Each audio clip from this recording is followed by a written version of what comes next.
All right, so where we last left off, we were saying that Janina accused me of saying that, am I saying that Nole isn't playing well and then Sasha beat him because of that? And I'm saying, yeah, I kind of think that. I mean, you know what? It's a surprise, and it's a lovely surprise that Sasha won. But it's one of those situations where you feel like if Nole was himself, at his best, yes. It's not. And so that's why the question, the significance of this win, does this win matter? Let's just see. I think it matters. Psychologically, it matters. But you know what? But I would say this, so in Sasha's defense, he played a complete match. Yeah. Generally, he gets very negative up and down. Mm-hmm. And there were times when he was hitting the ball into the net. It's like, dude, like that ball was even close. It's in the middle of the net. Like, watch your ground strokes. But what was interesting was that, Nole likes to play possum, right? He drags you all around the court and then just blasts the forehand or the backhand, right? Mm-hmm. But this time around, Sasha was doing that thing which Federer was telling him in Lever Cup. I'm not saying it's the Federer effect, but I'm just saying it's a point where we know this is what he does, where he retreats, where he attempts to move backwards, and Federer just like, no, you're giving him more time. Mm-hmm. And what was happening with that? It was Nole was the one who was going backwards. Sasha was moving inch in closer and closer and trying to block the base, and he was the one who wasn't panicking as the rallies went on, and that I thought was definitely helpful for him. And then Nole was just like, why the fuck is this boy still here? Basically, he was the one, like usually they go away because Sasha is fit. And Sasha can go away as well. And he can go away. He can. You're saying all the things that I was thinking while I was watching that made me think I don't want to hear that he won because Novak wasn't himself. Because he was out Novacking Novak. He was doing to Novak what Novak typically does to other players. When there was lots and lots of long rallies where you expect Novak to win, Sasha was winning the point. He kept his calm. I mean, like, even if he wasn't, he played well. He played really, really well. It wasn't a matter of Novak played really poor and Sasha played good and it was a lopsided thing. I didn't see that. I didn't see that at all. But I'm saying, here's why I'm saying, this wasn't usual Nole, right? As like in the Paris final, Nole was not in control. This is the Novak that we've seen of late, though.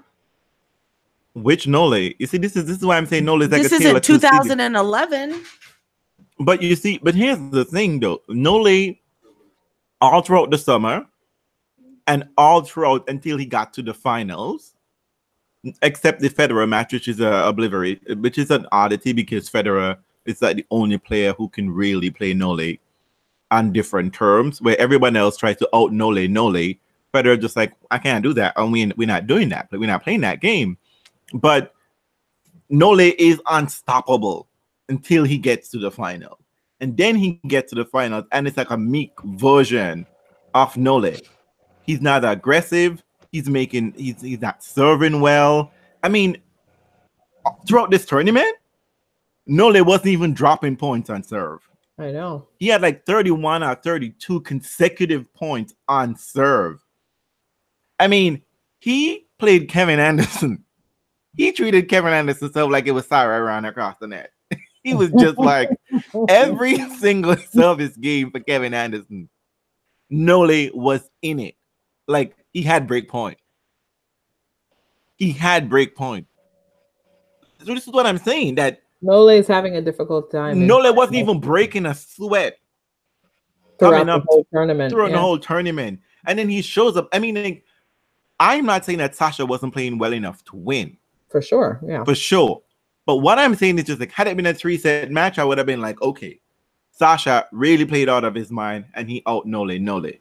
But to me, Nole showed up in the final, and this was just like Nole 2009, 2007, asthma, not feeling well, I'm going to pull out of this match. Like, some of the errors were just totally uncharacteristic. And this is not to make slight of Sasha's win, because like you said, you saw the same thing I saw, right? Sasha really stepped up and he became really mature in this match. And he had to, because he was just like, I fucking lost that match early in the week and it was like a shit show. I'm going to step my shit up today. And he did. He did step it up. But I'm just saying that he didn't beat Nole on Nole's terms. That's all I'm he beat saying. him on his own terms, and that's it even doesn't better. matter. It doesn't matter, right? It doesn't matter. A win is a win is a win. But I mean, like, I'm not sure that that I personally, not the statistician, I wouldn't count this as a whole win.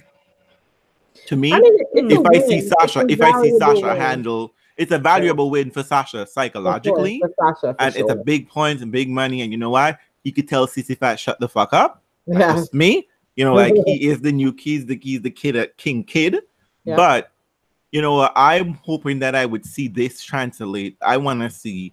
I'm not gonna say anything, put any bold prediction on Sascha just yet over this match. You know what? Think of it like Andy Murray beating Nole at Wimbledon 2013. Didn't mean anything. That's odd, but he won the title. Yes, it's true. But we know on any other given date, Nole isn't losing to Andy Murray. He isn't losing to Andy Murray. But it is good. But it is good for Sascha. And it was excited because God knows Sascha, and it's good for tennis because we've been saying all along. This podcast has been begging for a newbie to step up and do something because it needs to happen, right? It needs to happen for the tour. I mean, everybody was very excited that Sascha beat Federer because he's like, this is healthy for tennis. But everybody thought that Sascha was going to get his. That's a better match. That is a better match where I thought Sascha played excellent tennis. Yeah. Where you had two people going at their best that they could at that time, right? That told me something more about Sascha than the Nole match, because I know that because the crowd was definitely hunting for Federer, going for Federer. Federer at any point could just make a quick turnaround, whatever. Sascha kept it, and you know what? Wonderful for him that he kept it in for the weekend.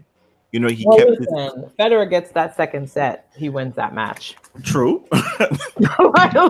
That is true. I had Federer picking that in the best of three, but yeah. And I wasn't sure if Nole had won a second set, if Sascha would have got it done in three as well. But you know what? Good on Sascha for doing the thing that we always say. Bitch, get in and get out, okay? Get it in two, okay? Straight sets. Don't complicate. It's so interesting about Sascha, though, because Sascha's winning all of these matches and all of these tournaments, and yet, anyway, it is.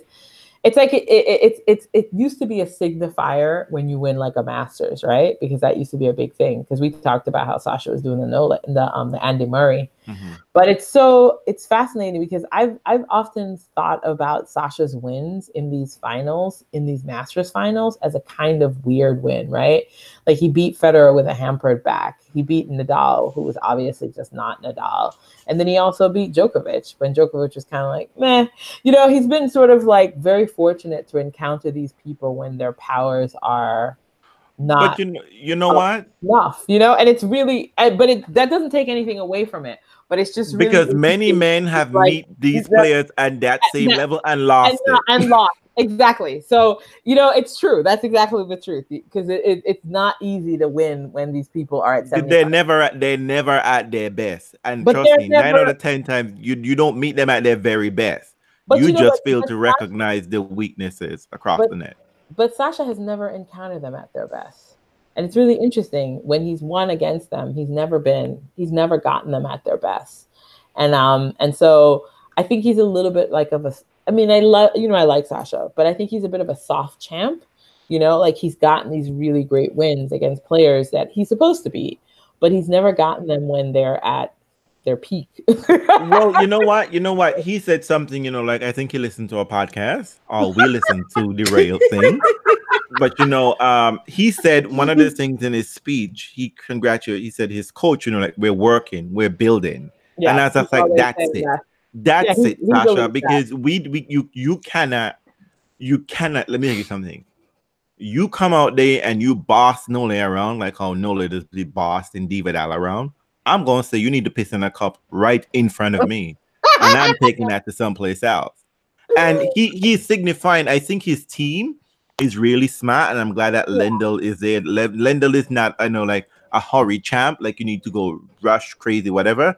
Take your time, slow and steady. And I like how Lendl is eased back, you know what I mean? Like he let Sascha, because in order to be a true champion, Sascha has to, quote unquote, true champion. Sascha has to do a problem solving on the court, which he's not been really good at majors. Yeah.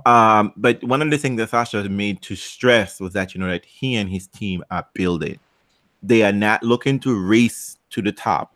They're building. And he said, we're building up our bodies, whatever the case may be. He's putting on some weight. He's building. I think that is the right approach, because with these slow codes and this technology, 20 doesn't say you can't have 19-year-old Grand Slam champions anymore. It's not. This is built for big men. However, I agree. Mm-hmm. However, I want Sascha to win one of these titles, beating these guys when they're playing their best. I want to see that. That's fair enough. That is fair enough, and it's true. And that is a legitimate request. I'd like to see and that is how tennis has built itself anyway, historically, right?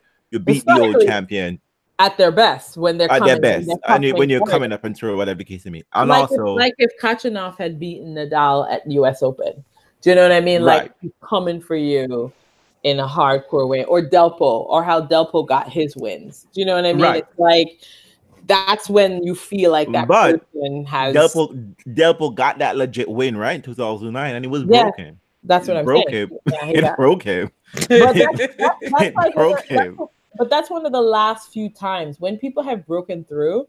They break through by taking the champs at their best, right? That's the Nole effect. That's the Fed effect, that they break through from playing someone at a peak and Nole level. got through. Nole has been I think for the most part, Nole has been beating these champions, right? He beat Federer in 2008 to get in his best. Yeah. So Sascha, you have some work to do, and for the sake of O is being real salt and pepper to your ass, bitch. Get to the second week after 3 majors next year, okay? Just get to the second week. I think that's when you can say that there's something up. I mean, I think he's done the heavy lifting this year by getting to the World Tour Finals and winning it. Not that it matters, because Grigor won it last year too. Oh my God, that's so bad. Well, I mean, I don't understand why you're saying that, because I have been on a 2018 campaign of dragging Grigor Dimitrov all year long. Like, we need to forget he even exists. And look at that, right? The defending champion, there was not even a hint of his former presence are being missed. The World Tour Finals is about to enter the phase where everyone gets a shot at it. It used to be, it used to represent the peak. Because you know what? Previous era, Nole is solidifying his number one with that title. That's just how that works. You're not having a spoiler, That's just not how it does. And you know what's funny? Was that wasn't even being spoken about. Like, they weren't even talking about him solidifying his number one here, because that's how it's always been. It always is. You take the number one and then you ride that number one to victory. But you know what? That's just shady. That's just some shady shit from Debacle, right? Debacle's like, fuck you. I don't even want it. Go ahead. No, it's fine. All yours. Go ahead. It's not even shady. For the last 3 years, nobody's had enough energy to actually have a battle. We've had a couple attempts at like the last top guys duking it out. I think the very last time you actually did that was the Andy Murray Novak, and that even ended in a whimper. Oh God, yeah. Like, here, you know what I mean? And not interesting. Triumphant, but yeah, I mean, here's what really sad about the situation, if I'm not mistaken, right? That Sascha win and he don't even move. He's still number 4. He doesn't move. He won 2,000 whole ass points. 2,000. And you know what? Also, and he's had the most match wins, and he's still. But you know what it is? It's because those Grand Slams matter. Those points, for all the amount of matches he's played and the amount of points he's won, he's still at number 4 because he doesn't go deep enough in the slams. The slams are being rewarded. 1, 2, and 3 are rewarded for their slam performances this past year. So we'll see. Well, here's news for the exciting Americans. Riley Opelka is number 1 in the race, because all points end. Yeah, all points end after one. Yeah. And there's a second American. I think it's Brian Clan. His name is B Clan. But anyway, we won't remember this. But you know what? Reels mentioned it.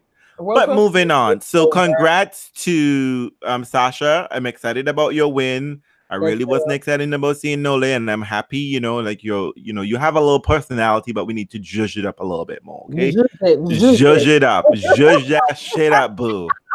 You know what I mean? You need to judge it up. And we didn't mention the ball kid dropping the ball. People, that ain't a thing, okay? Like, y'all relax. And the booing, Annabelle Croft, people paid their money. And, the crowd was trying to help y'all get a little excitement. And then y'all fuck that shit up, too. Okay?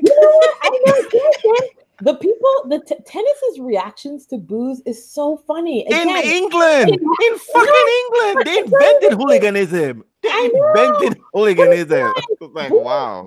Booing tells you that the audience is fully engaged. Because you know what it is? Because it was an abrupt end.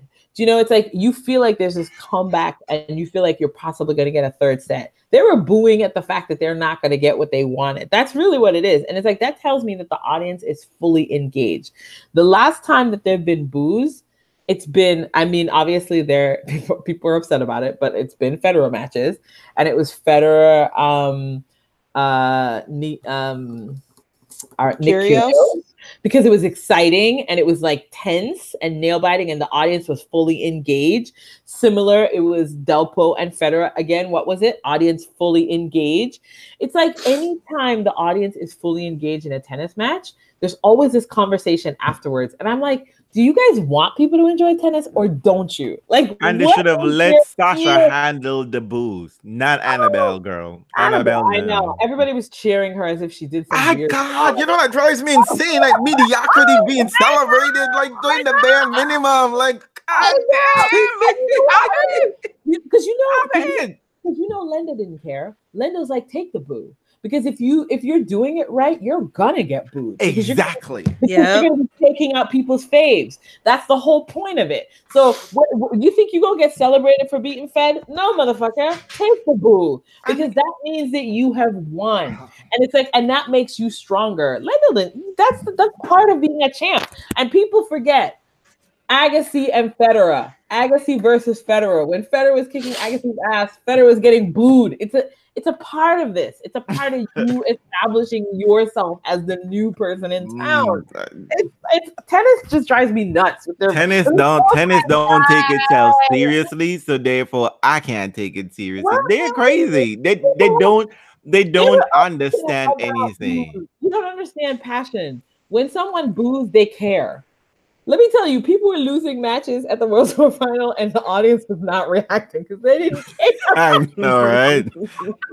And I'm just saying, okay? Like, look, let me tell you something. At the quote-unquote opera houses, supposedly the bastion of high white society culture, they boo those motherfuckers on the stage all the time. They should. They don't give any shit. They just paid Chubbo some good ass money to see some old ass shit on stage, and they expect quality, okay? They expect a certain kind of zhuzh and something to come out. If they don't get that shit, they're screaming, let it go, people. If no one's throwing bottles and stones and whatever, let them boo. Let the player handle that situation, because you know what? Part of it. It's part of what it is. I mean, like, if you're going to accept praise, if you're going to accept cheering, I always say this. If you're gonna sit there and you're gonna react to them loving you, you have to accept the fact that sometimes they're going to hate you too, and you have to take that with the good and the bad. They're gonna be hating you for a good reason, because maybe you've taken down their champ, or you put their champ against the wall. I mean, you know what? If that had been my salty ass, I've been like, sorry, your man ain't been playing right. I don't know what to tell you. Don't even go after the ball kid. That shit happens in tennis all the time. Like, you know what? And this is why I don't understand. I have seen points stop for a plastic bag. A plastic bag. A plastic bag. And if you a bird, a bug. And if it got that desperate and you were losing just because of a ball kid, you were gonna lose anyway. So you just have to, like, I don't understand how people make that issue. It's so dumb. But I had a lot of people on my timeline and a lot of lectures, and the reality was it was just an opportunity to like chastise Fed fans. That's really what it was. It was not about and to me it's just like we see through you. Stop, and I'm just like, look, well, you know what? Federer lost. You got people playing 12 pound together and they love Sascha. So I don't know if that's real win, but you know what? You got decorum, but you also got a losing interest in the final. In the final. Just saying. And that segue, let me just, segue into, let's talk about tennis and the conflict of interest bullshit. Let's not run on, but, this is an issue I think we should really have to cover. So Julien Benneteau decided he gonna show his ass, show everybody, who he is, and decided he gonna get on the radio and decided to just run his goddamn mouth. And you know what? I don't mind people running them out because Janina loves people spilling the secret. Janina loves the spilling. See why? I do. Did you love it? Did you love the tea, Janina? I did. I did. Because you're just messy. Because you're just messy. I know she did. I love it. But here's the thing. I don't mind criticism, okay? But if we're going to talk about these things, we have to come with context. We have to come with clarity. We have to come with facts. And we have to come with context. Now, this being an intellectual podcast and it being the Roger Federer of all tennis podcasts, we got that shit in speed. Julien Benneteau just seemed to got some bullshit axe to grind against Federer. And that's okay, boo. If you don't like Federer, you don't like Federer. What I don't like is you trying to hide that shit behind some bullshit. Because you know what? Most of y'all faves don't read. They don't read. And that becomes problematic. Julien Benneteau got on radio, and it's not Radio France, I'm sure, but some silly radio thing. And again, showing how journalists cannot engage people in any real kind of issues that dealing with the day. He gonna run his mouth and say, tennis have this, not tennis, because he wasn't really dragging tennis at all. He just said there is a conflict of interest surrounding Federer and Lever Cup, right? How Craig Tiley with Tennis Australia is involved in that. We ain't talking about the fact that US Open is involved in that too, but just Craig Tiley and Australia, right? We're talking about that bit. And that was basically the sum and part, Federer gets all his matches on primetime court on, Rod Laver Arena. Maybe Federer said he want to play in a fucking homophobe Margaret court. Maybe he said that. No. I would. But but not even separate from that. Listen, but go ahead. We've been talking about conflicts of interest in tennis for a very long time. The thing I think that specifically regarding Lever Cup too, we did talk about Lever Cup issues. Beyond Lever Cup, conflicts of interest is tennis. We have been talking about that from the get-go. I think my issue with the Benneteau comment is that Benneteau is upset that Federer is not using his influence to propagate the things that he cares about. He meaning Benneteau. That's really what it comes down to. So they're not upset that Federer has undue influence in their minds. They're upset that Federer is not using his influence to push the things that they want. They didn't think that Federer pushed and supported Davis Cup enough, right? But I one of the things I find interesting about that is that none of the top players pushed either way.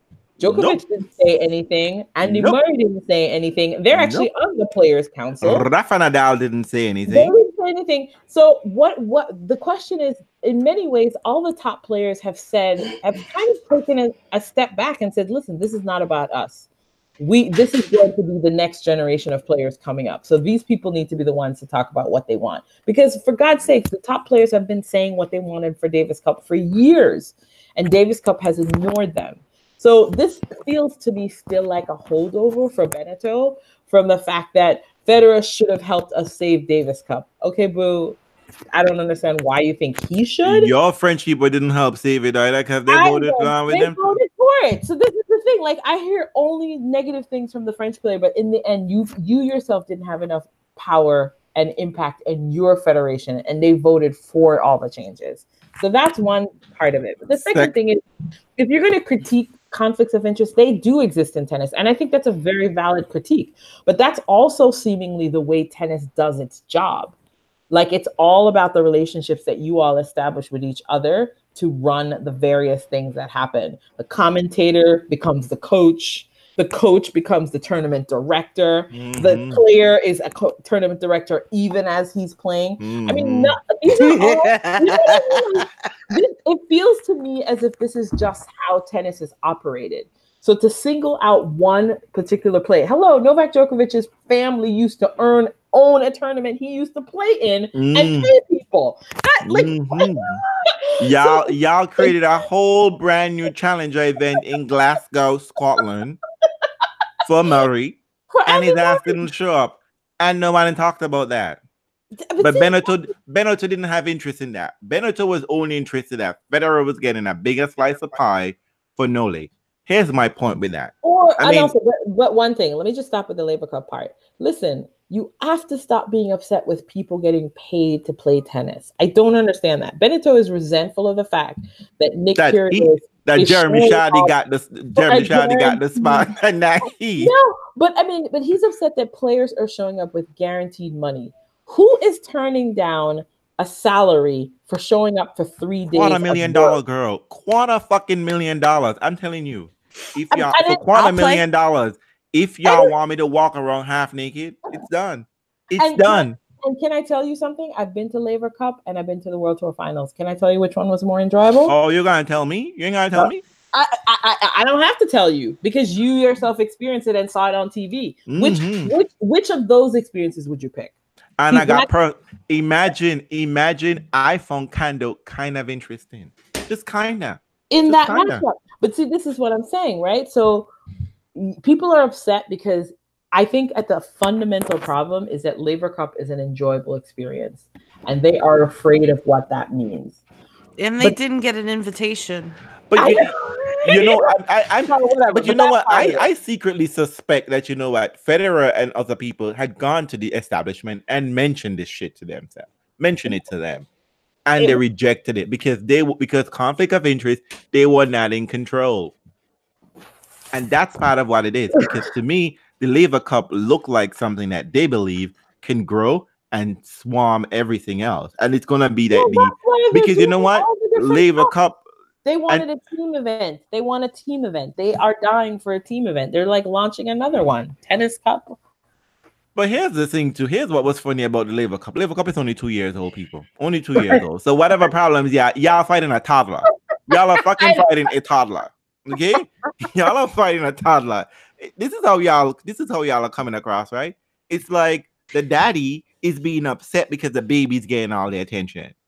Daddy, whatever. Maybe Benneteau should try to get a spot on Shut Up and Dribble. Maybe he should. But here's the other thing too. He seems to be advocating. He's not even advocating so much of the conflicts as opposed to that it's supposed to be benefiting Federer and not Nole. Here's the thing. One, Nole got him out. Two, he's the president of the Players Council, and he's been for several years now. If he ain't saying shit, I don't know. Fuck, you gotta say shit. You ain't his lawyer. So I don't understand. I don't understand this assumption that Novak got screwed.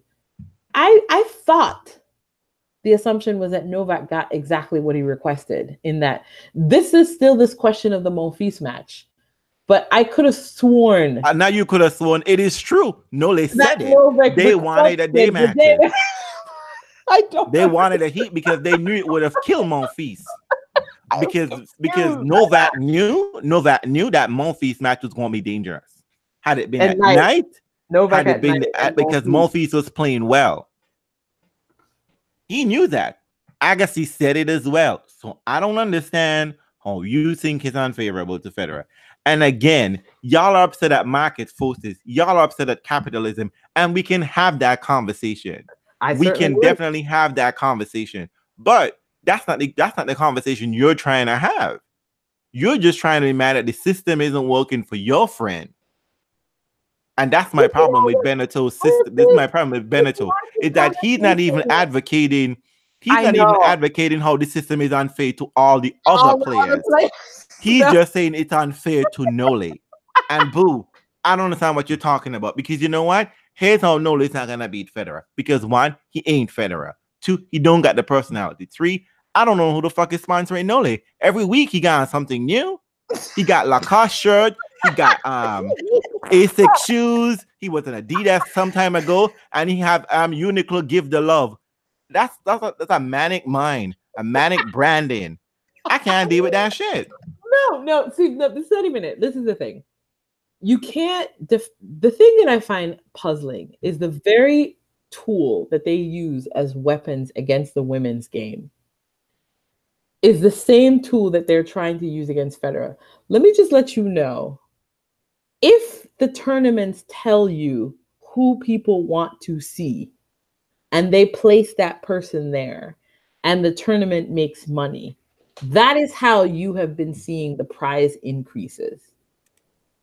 So, and when you sit around and you say nobody wants to see the women, and that's why they don't deserve to get paid the same, under what circumstances should I even buy into your argument? Like, you have a money maker in your sport and you are upset at that. This is why it makes no sense to me. Tennis's language around I don't understand. I don't think any other sport would be sitting around going, guess what? I'm really pissed off that Tiger Woods is getting all this money, because everybody understands that the cash. Tiger Woods is there on Sunday. Eyes are watching tennis. Yes, they're in contention on Sunday. Eyes are watching tennis. Nobody's upset about that, because everybody's aware that the more money Tiger Woods brings in, the more it gets to be spread around. This perception that that Federer somehow is like unduly favored. You know who's not unduly favored? Serena at the US Open. She is getting your night matches because that's who people are going to pay to see. That's it. That's how you're making their money. And everybody can play a night match. I don't understand this. They can't. And people have this weird idea. It's about fairness. It's about space. It's about whatever. You know what? Until you started to make this about a business and you started to make it about prize money, and you started making it about lifting everyone up, you have to go with what the market demands, unless you want to talk about a whole different case, in which I'm fine with that. Because people are like, you know what? Serena played only at night, and then other people didn't get a chance to get used to the same environment and blah, blah, blah. But guess what? She's the only one anyone's going to pay to see on the women's side like that. She's the only recognized. They're not watching Jack Sock. They're not. And it's the same thing on the men's side. There are a couple of names. Let me tell you what it is. Look, people paid to watch a Serena and Venus match. I know that match was going to be shit. They knew that match was going to be shit. Why? Yeah. Because it's the Williams sisters. And they should have put that match on high noon in the daytime, because that match was going to be over in a fizzle. But you're not doing it for that. You're doing it for the money. Exactly. So you bring the eyes. Exactly. It's eyes. This is what, and I get it. People don't think it's fair because they're like, oh, then this person's never. But it's like Annie Roddick said it last year. You're right. To be fair, we should always put Serena, Venus, and Federer on court 13, just to be fair. Like, you understand? I mean, and this is why I don't understand. Sega is talking about like, the fact that the players are Benneteau. You know what? You just want to talk, and I suspect that you have bad breath, because you know what? Here's the thing. The percentage of players' prize money from the total amount of money that they're getting from the tournament, y'all are trying to increase that shit, okay? Y'all are getting like in the teens, right? For the amount of money US Open is giving people, like, oh my gosh, you got $3 million. Guess what? That's a drop in the bucket that US Open is taking in. It's taking in. So you wanna get rid of the person or the spirit or the environment that is getting people there. Get rid of Federer. Get rid of Serena and whatever. Who want to watch you, Benneteau? Who's watching you, boo? Who's watching you? Tell me who's gonna fill up Arthur Ashe in the evening. Not that interesting. You are not that interesting. Your tennis is not that interesting. So what you do is you follow the money and you allow that to grow your sport. And Australia told you all that several years ago. We are making the preferential treatment based on the market forces to put people on matches. That's how it's gonna work. Guess why? It's a happy slam. Listen, but deal with real conflicts of interest, though. That's what I mean. Like, you should have dealt with the real conflicts of interest in your French Federation around Davis Cup. That's what you're upset about. You're upset about the fact that Judy Celli was accused of some was swindling money, and he was gonna talk about that. Let's talk about that, Jim Bennett. And talk about a parent's fee. Talk about a parent's fee, because y'all talking about the schedule being too long. But, and I know that there's certain Federer gets preferential treatment because he's older, right? That preferential treatment. He gets a senior citizen discount, right? Yeah. You don't have to play all of this shit, whatever the case may be. But surprise, surprise, y'all are getting appearance fees. Let's talk about the fact that Debacle is collecting all these check and don't show up at these tournaments, right? But the tournament gets to use his name just to draw people in. Because guess what, Benneteau? Benneteau, guess what? You headlining the Kremlin Cup ain't gonna work, boo. It ain't gonna work. You can't even highlight Marseille. You can't even.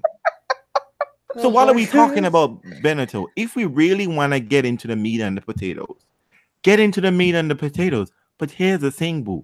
You're petty, you're jealous, and you don't read. Because if you read, you would have come with more context. You would have come with more clarity. You just sound like a whiny child. Yeah, Federer is getting favoritism.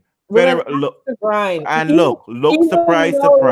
Even Nole couldn't back you up. Because you know why? Because Nole is cashing checks that Federer and Rafa wrote. Exactly. Because you know what? Had there been no Federer and Rafa, Nole ain't cashing these checks.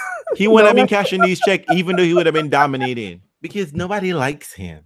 He doesn't bring that. I mean, like, he doesn't bring that joie de vivre at all. It just doesn't. I mean, it's not even. And here's the thing. Here's the best spot. Here is how tennis gods don't even like ugly. So y'all try to show y'all ass on Federer, right? Federer say, I don't talk about those things. And he's right, because he don't talk about people who don't got titles. Mister, you can't talk to me. What am I going to talk to a man who got no title? What are we going to talk about? Secondly, Federer lost to Sascha. So you had the young prince beating the Federer. Y'all ticket selling for $12. 12 pounds. 12 pounds. I mean, goddamn, 12 pounds. What do you think about a future where you have the number one player playing the next big star in the game? And the value of ticket $12. 12 pounds. 12 pounds. This is why I think these guys are so freaking arrogant. I'm like, you've been bitching about the women's game for years. I don't think you know what's coming. I don't think you know what's coming around the corner. 12-pound tickets for your number one player. Let me tell you something. Let me tell you something. Julien, I was at the US Open when Serena lost in 2015 to Roberta Vinci. Better. Those tickets were, if they weren't Italians in the final, that stadium would have been empty. Empty. People abandoned the $2,000 ticket. What do I watch that shit for?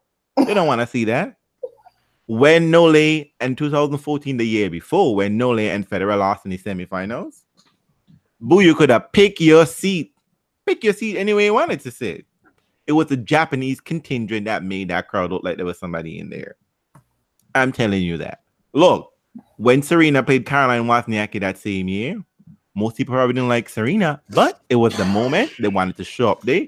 They got there, they got their pictures and what I see there went empty. It's when Serena beat Caroline Wozniacki, who had 3 winners. So it wasn't a compelling tennis match. They got the fuck out of there like a hurricane was coming. But they paid that money, and US Open don't give 2 shit if 2 people are left in the stadium. You already paid your money and you showed up and you look cute on the stage. Julien Benneteau, tell me which stadium you're filling out. But you can't even get anybody to come to your backyard classic. And that's what upset me. I'm not even mad that you're talking and you're spilling the tea, but you are spilling lukewarm. It's not even lukewarm, you're spilling cold tea. You're spilling cold tea. You're not even saying anything. And what is pissing me off is that, you know what? You could have taught because you're free. It's French, right? Liberté, equality, fraternity. Say whatever the fuck you want to say. But I'm mad because tennis journalists cannot engage in this shit. They didn't even get any pushback. So they come with the same usual nonsense. Oh, Federer, what do you gotta say? Federer just like, fuck this shit. Merkel gonna handle this motherfucker. I ain't got time for this Agbala. No title. I got no time for this. What am I gonna say to Julien? Because that's just the thing. What can Federer say? He ain't got nothing to say. Because, bitch, I'm cashing checks. Next year, I'm still gonna be cashing more checks. And ain't nothing you can do about it. Y'all want to talk about the system of unfair in tennis? Let's deal with the real shit that's going on. Let's talk about the fact that Leighton Hewitt still playing tennis. Oh my God, I can't with you. He's running Davis Cup. He's running all kind of goddamn shit. James Blake, who seemingly got no qualification, is running Miami. Right? The McEnroe brothers are still on my TV set. Don't know why. Martina Navratilova ain't making nowhere near as much money as John McEnroe. BBC trying to tell me some fuckery that, you know what, he got more experience. How? Martina got more majors than he like 3 times? Come on, let's talk about those conflicts of interest. Let's talk about which Stanley, people missing, you know, sexual behavior on tour, whatever the inappropriate behavior. Let's talk about those conflicts of interest. Let's talk about the fact that most appearance fees in some of these tournaments, not going to Federer, is worth more than it's worth more than the prize money. Let's talk about these things. If we're going to talk about the real shit, let's really talk about it. Don't call me some petty shit. You don't like Federer. So a lot of people don't like Federer. Pick a number, boo. Pick a number. And Federer will just be all right. Because there's not one thing you said is going to topple the scale. It's not going to do one thing to the system. All it's going to mean is that you don't get invited to the cool parties. You don't. All it means, though, is that next year, Australian Open is going to have to put Federer in the daytime just to soothe your ass and not sell some tickets at night. They won't do it. They won't. They won't give to shit. Because Australian Open issued a statement and basically say, fuck you, Benneteau. We don't give to shit. And guess what, Benneteau? So you want to complain the fact that you got to take a piss, you got to piss in a cup at 7 o'clock. I thought we talking about conflict of interest. Shouldn't you be the first one to run up and be like, oh my God, I want to come to my house to check for drug tests? You say you retire. This is your 2nd year you're retiring, boo. We don't trust you. You retired last year, didn't you? Boo, relax. See? Speaking of retirees, we have a congratulations, happy retirement. You're trying to upset you. You're trying to upset Janina. I know. I'm sorry. We have to move on. Aga Radwanska retiring. And she's opening up real estate. Probably she got some home away from be a home. real estate agent. Yeah. No, a queen, a baron, or she can try the business, whatever. We gotta make sure the next time we go to Poland, we gotta go to see to her. She has a hotel. No. I want to go to the Aga Hotel. No, I don't. Why? Each room is. Do you think they give you plastic surgery? Yeah, no one talk about that. She said her body cameras. I was like, girl, you took too much of that plastic surgery, girl. Wait. But let's be real. Let's be real. I shared on Twitter my favorite Aga memory is her loss to Serena in 2012 because I thought that was just a great match. What was your favorite Aga memory, Janina? When she retired? I don't have one. I have to say, because I'm petty and I'm messy at times, I have to say that is my favorite Aga moment. What? When she lost to Serena and when Venus beat her, I think, at the Melbourne.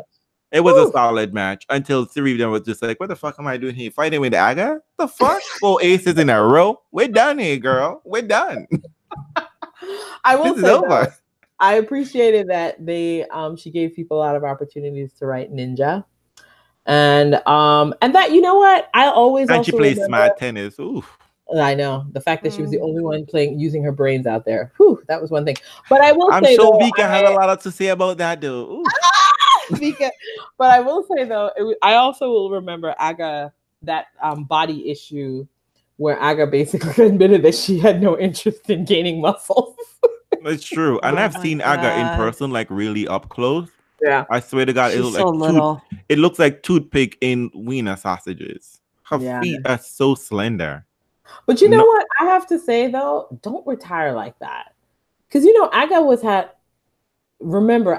a roll, and then guess what? Remember when she got her coach, Martina Navratilova, it didn't help. Remember, for years people have been saying she's the smartest tennis player around. The best person for her is somebody like Martina Navratilova. Teach her how to come to the net. That pairing did not last very long at all. And I think because we found out Martina Navratilova is just like Brad Gilbert. I know. But I mean, the thing though for me that's so sad about it is that I wish that Aga had retired when she was on a nice run, as opposed to this kind of like faltering, disappearing, and then finally announcing retirement and then getting married, But then it's kind of like, oh, I thought you had retired. Do you know what I mean? It's like I didn't miss you. I mean, I don't listen. I want to control. I want people to control the end of their careers a little better. You know what? What I want is that when they retire, I don't see them more often than when I saw them playing. Because I have the problem with Anna Ivanovic right about now. Girl, I'm seeing too much with that. Like, I can't with you right now. Get away, girl. No one's interested in you right about now. People, I mean, I guess our fans. People still miss her. Oh, good Jesus. I bet she's missing serve. They miss her like she's missing serve. I guess it's a lot. She was a personality for the tour. She was. You know who was a personality, which we should probably get on our podcast? JJ. She's a personality. She's going to be like Uncle Quincy. She's going to be like Uncle Quincy Jones. I feel like JJ is going to do the same thing. She's going to quietly retire. Isn't she already retired? No, she isn't. See, this is what I'm saying. You're horrible. Okay. You know what? We can move on. But Aga has retired. Aga has retired. So she's not even coming back. But you know, you got to do it like Ferrer. Ferrer had that one match and said, this is my end. And you know he's retiring. So is he really retired? He's retiring. I don't think he's playing the Australian Open, but he's going to retire in Barcelona, I think. Oh, God. Why? That's going to be a la Diva glory. Boom. Retire in Valencia. That's his home. So, and Valencia is like all the way in the fall. So I don't think he wants to be done. And then any other. Yeah, well, Diva wait. When I tell you Diva is a craven motherfucker, he really is. So I think they kind of basically split the difference, right? Janina was saying that she wasn't sure that she think they were going to play, right? Yeah. And we're talking about the Diva versus Djokovic and Joker in Saudi Arabia. Yeah. And then Diva decided he's gonna have surgery, which was a shocker to me. Because he doesn't like surgery. I mean, I thought it was allergic to knives. I thought he generally doesn't like surgery. So I think it was a big deal. All the knees and whatever. All of a sudden, he had a little mysterious ankle thing came. And what I have to say, this is how I say it, Diva gets the Oscar for me. Okay? I'm telling you, if Diva don't get at least a nomination, you know what I mean? Like, because if motherfucking Gary Oldman can get for Darkest Bullshit Hour, you know, and La La Land, whatever that girl name is. And you know what the round face girl, whatever her name is. Go on. Anyway, Diva was committed. He got Charlize Theron kind of like in a committed in shape and whatever.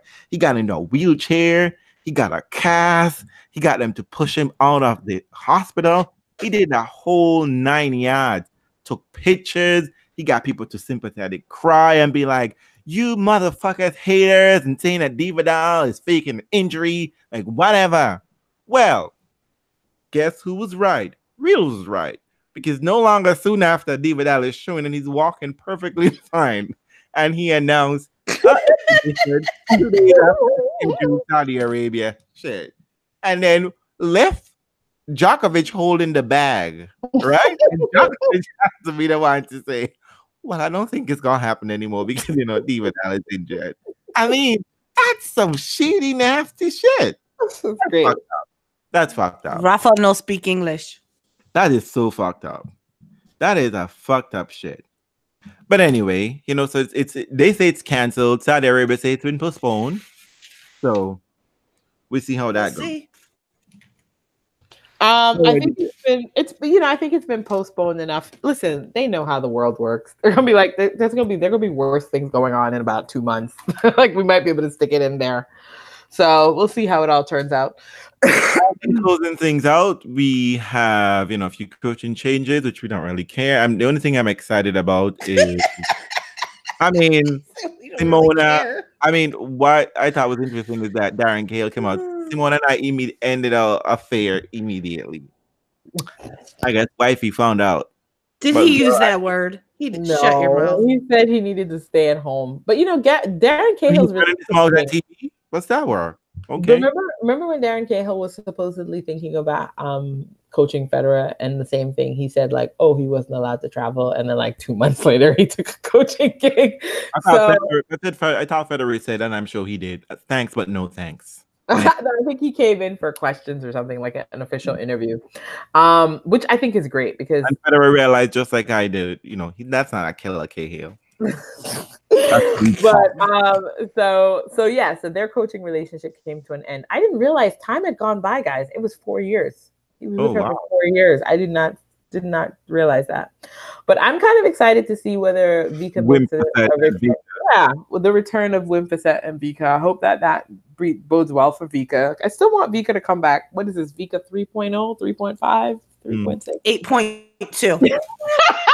It's Mommy Vika. I think it's Vika 3. I think it's Vika 4 now. I think this is the fourth return.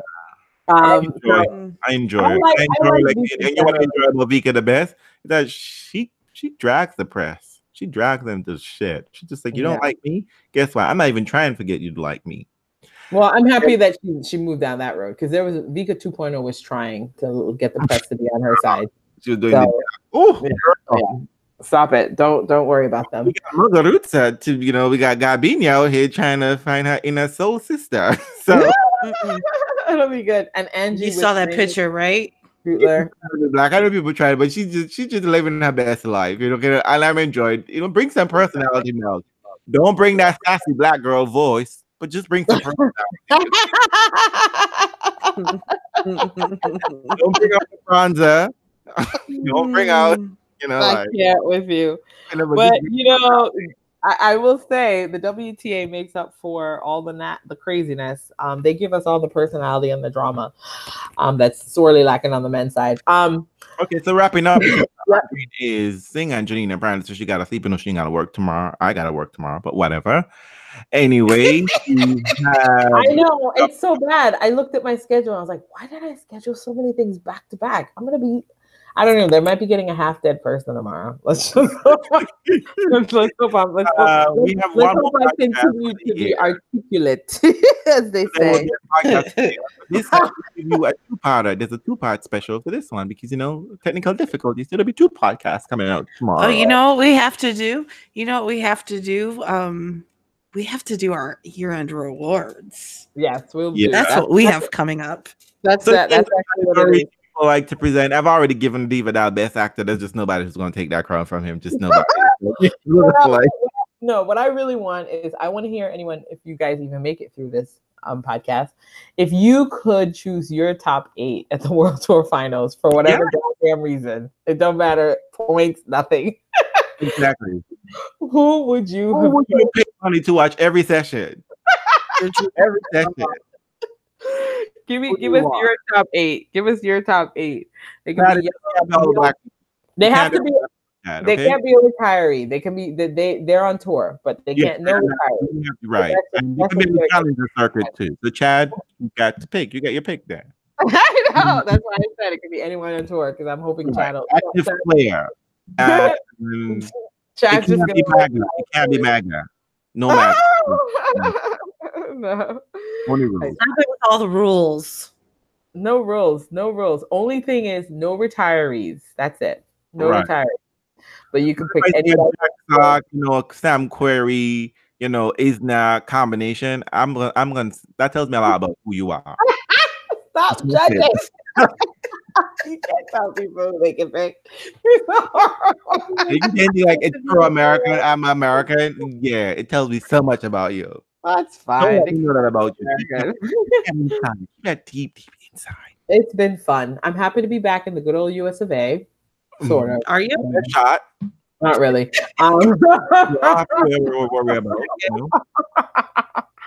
No, I mean, I didn't miss the US, but I certainly miss you all. So that was definitely a thing. Make sure you package my chocolates in a box, tape it up, really fine, and give it to secret security.